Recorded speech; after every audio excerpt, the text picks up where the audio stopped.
جمله از سوال دیگه دجال میآید در مکه من میشود. به مکه در آمده مکه نمیتونه. نمیتونه من میشود. بله. همین عیسی مسیح در مکه میفروید. همین میفروید دجال در مکه میکشه که در شام. دجال به مکه نمیفروید. دجال از طرف ایران زمین شروع میکند، از اونجا از اصفهان میبراید. حالی دجال زنده است. دجال از آسمان نمیفروید، دجال در زمین است.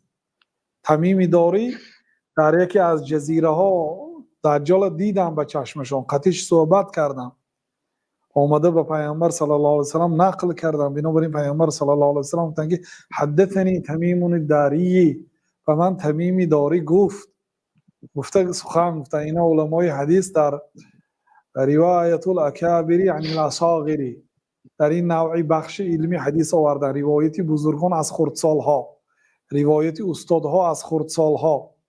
پیغمبر صلی الله علیه و آله از صحابه روایت کردن گفتن که تمیم داری از سفر کشتی میکند، طوفان میشد و کشتیش طوفان به یک جزیره میبرد که در آن جزیره دجال میبیند. همراه صحبت میکنه از پیغمبر صلی الله علیه و سلم. دجال پرسان میشد.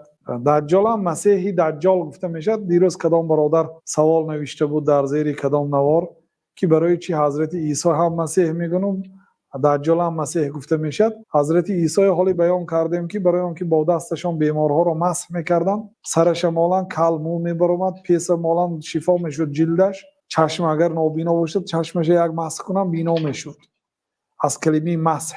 اما مسیح دجال برای آنکه در 40 روز دنیا را مسح میکند، یعنی مسافه را طی میکند، از همین کلمه گرفته شد گفتن. و یا اینکه چشم راستش مسح شدگی است، ممسوح است، پاک کرده شده است، نابینا کرده شده است، برای همین مسیح گفته شده است گفتن.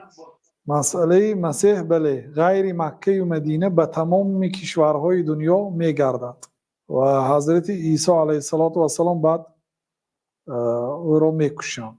این در مکه نیست، در دمشق است.